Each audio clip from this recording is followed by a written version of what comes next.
सभी को सादर जय श्री कृष्ण। सभी स्वस्थ रहो, व्यस्त रहो और मस्त रहो। आप सभी से निवेदन है, मेरे चैनल को सब्सक्राइब अवश्य करें, लाइक एवं शेयर अवश्य करें। आज हम एक कोई प्रश्न उठा हनुमान जी के बारे में, तो थोड़ा सा मुझे भी स्मृति में आया कि इसके बारे में भी जानकारी देना चाहिए वीडियो के माध्यम से। हनुमान जी कौन है? हनुमान जी के बारे में प्रश्न उठा कि हनुमान जी कौन है, तो आज हम बताते हैं हनुमान जी का। सभी को जानकारी तो है कि रुद्रावतार है, भगवान महादेव के अवतार है, फिर भी इसके की आगे की ओर जानकारी देता हूं कि ये कैसे हुआ, क्या हुआ। एक बार महादेव और देवी पार्वती कैलाश पर्वत पर हास्य विनोद कर रहे थे, बैठे हुए थे, बातचीत चल रही थी, आपस में हास्य विनोद हो रहा था। उसी पीरियड में महादेव के अनन्य भक्त दशानन रावण, लंकापति रावण, वो उनका पदार्पण की, आगमन की जानकारी देवी को लगी कि आ रहा है, दूर से ही देख के समझ गई। वो उठ कर के अंदर चली जाती है और महादेव को जाते जाते बोलती है, भगवान अपने इस भक्त को कैलाश आने से रोक दिया करें, यह मुझे अच्छा नहीं लगता है, नहीं तो मैं किसी दिन इसको अपनी अग्नि में भस्म कर दूंगी। देवी क्रोधित हो गई थी। जब भी आता है मैं बहुत असहज हो जाती हूँ, यह मुझे बिल्कुल भी पसंद नहीं है, आप इसको समझा दीजिए कि कैलाश में प्रवेश ना करे। महादेव जानते थे कि देवी पार्वती उनके वरदान की मर्यादा रखने के लिए रावण को कुछ नहीं कहती है। वह चुपचाप उठ करके बाहर चले आते हैं। अपने प्रांगण में आकर के देखते हैं महादेव दशानन लंकापति रावण नंदी को परेशान कर रहा है। महादेव को देखते ही वह हाथ जोड़ करके साष्टांग दंडवत प्रणाम करता है, प्रणाम महादेव। तब महादेव कहते हैं, आओ दशानन, कैसे आना हुआ? दशानन ने कहा, प्रभु मैं तो आपके दर्शन के लिए आया हूं, आपके दर्शन की लालसा थी। महादेव ने आशीर्वचन दिया। शंका का कोई समाधान, जो उसको समझ में नहीं आ रहा था रावण को, शंका का समाधान हुआ। महादेव ने उसको ज्ञान की उपलब्धि कराई, ज्ञान की प्राप्ति कराई, शंका का समाधान किया। जब दशानन का जाने का समय आया तब महादेव ने उसको समझाना शुरू किया, देखो रावण, तुम्हारा यहाँ आना पार्वती को बिल्कुल भी पसंद नहीं है, इसलिए तुम यहाँ मत आया करो। तब रावण कहता है, दशानन कहता है, लंकापति कहता है, महादेव ये आप कह रहे हैं, आप ही ने तो मुझे किसी भी समय आपके दर्शन के लिए कैलाश पर्वत आने का वरदान दिया है, और अब आप ही अपने वरदान को वापस ले रहे हैं। तब महादेव कहते हैं, ऐसी बात नहीं है रावण, लेकिन तुम्हारे क्रियाकलापों से पार्वती परेशान रहती है। किसी दिन उसने तुम्हें श्रापित कर दिया, किसी दिन उसने श्राप दे दिया, तो मैं कुछ नहीं कर पाऊंगा, इसलिए बेहतर है कि यही तुम यहाँ ना आया करो। तब दशानन कहता है, प्रभु तब तो आपका वरदान मिथ्या हो जाएगा, झूठा हो जाएगा। तब महादेव कहते हैं कि मैं एक वरदान और देता हूं तुमको, आज एक वरदान और देता हूं कि तुम जब भी मुझे याद करोगे मैं स्वयं ही तुम्हारे पास आ जाऊंगा, लेकिन तुम किसी भी परिस्थिति में कैलाश मत आना। रावण फिर नमस्कार करके दंडवत प्रणाम करके जाने लगता है। महादेव उसको आज्ञा देते हैं, रावण चला जाता है। समय बदलता है, वर्ष बीतते हैं। इसी बीच में भगवान राम और जानकी का विवाहोत्सव हो जाता है, उनको वनवास भी हो जाता है। हनुमान जी से उनका मेल मिलाप होता है, हनुमान जी उनके सेवा में उपस्थित होते हैं, सीता का हरण होता है। और फिर बाद में हनुमान जी जब लंका में जाते हैं, उसके बाद का फिर रावण को विचार आता है।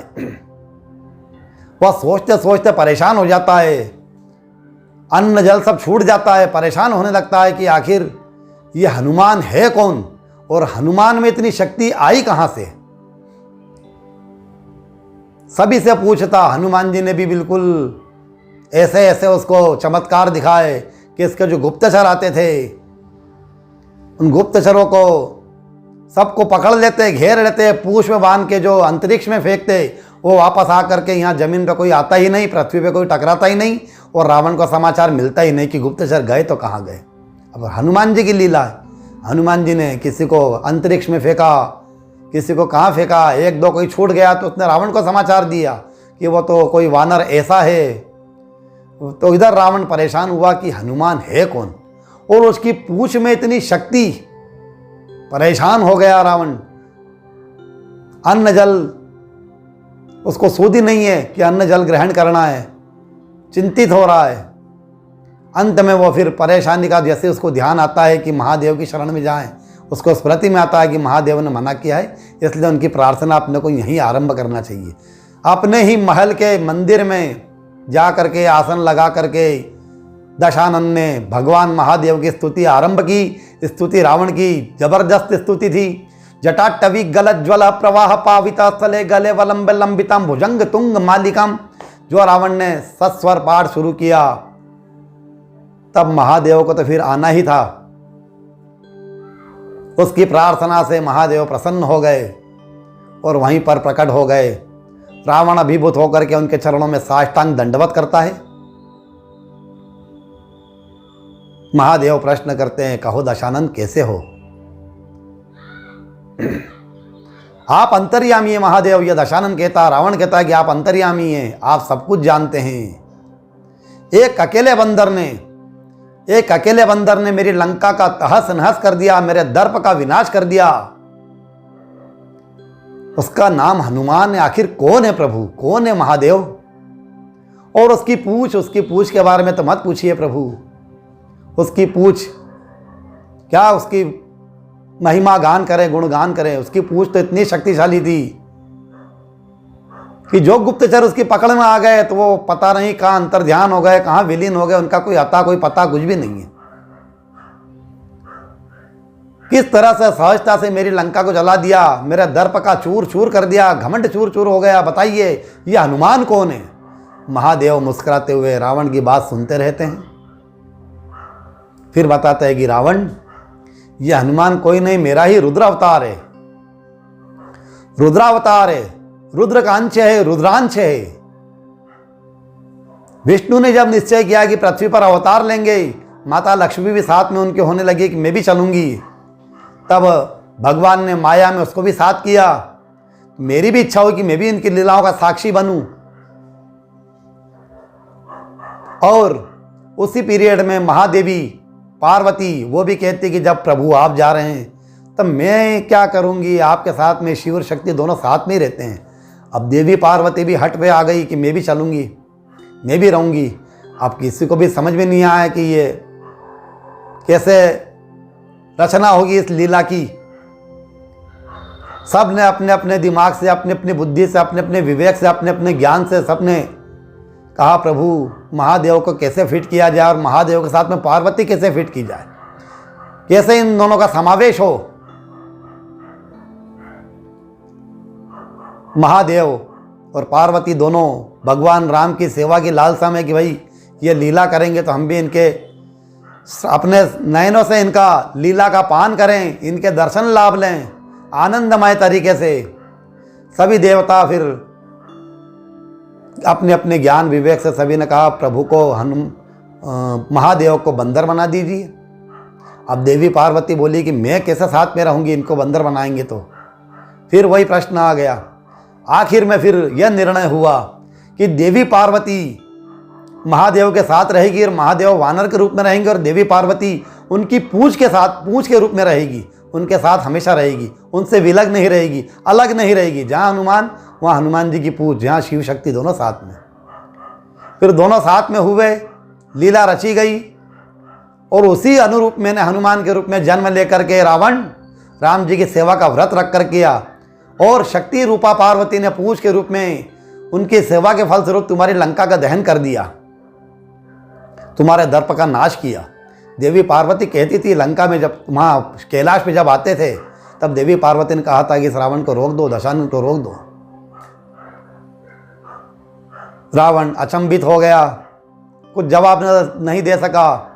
तब महादेव ने फिर उसको ज्ञान दिया कि रावण दशानन, तुम मेरे अनन्य भक्त हो, सुनो अब मैं तुम्हारे उद्धार के लिए कोई बात कहता हूँ। तुम्हारे उद्धार का समय आ गया है, अतः अब युद्ध तो निश्चित हो चुका है, निश्चित युद्ध करना ही पड़ेगा। अतः भगवान के हाथ से, भगवान श्री राम के हाथ से तुम्हारा मोक्ष होगा।